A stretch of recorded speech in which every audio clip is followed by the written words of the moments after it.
Hello, friends.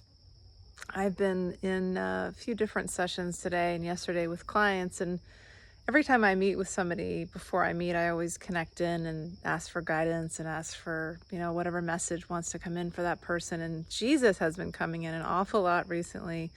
Also, Mother Mary. Of course, Jesus is a really strong guide for me, but it's really always cool when Jesus comes in for other people, as obviously that energy is here for all of us. But I sometimes get a little nervous about, is everybody, are they open to connecting with Jesus in this way? And it's really amazing what can come through in terms of healing. But one of the messages I've been picking up on from the one known as Yeshua, or the Christed One, or Jesus of Nazareth, many different terms for him, is just all the different experiences that people are having. And we're all going through this massive shift in consciousness at our own rate.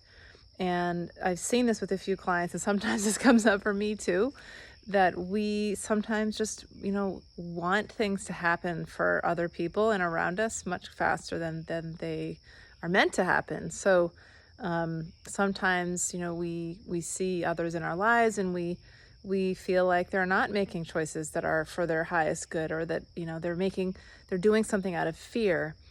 And we can get frustrated with that. Like, why are they doing this? Why are they still engaging in this pattern?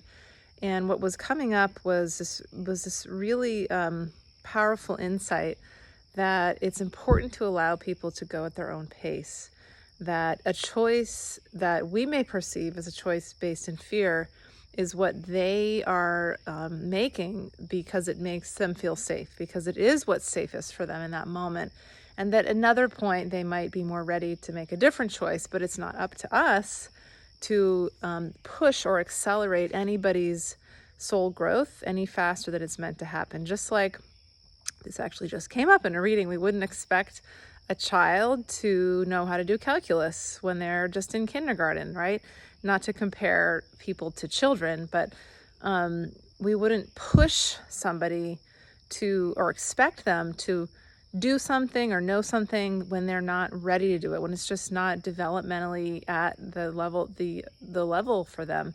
The fact is, we've all had a lot of different traumas in past lives, in certainly our current life, and that can add up to a lot of stuff that a lot of us are working on clearing. And it's important, and this is a message definitely for me, as well as for maybe those of you here listening.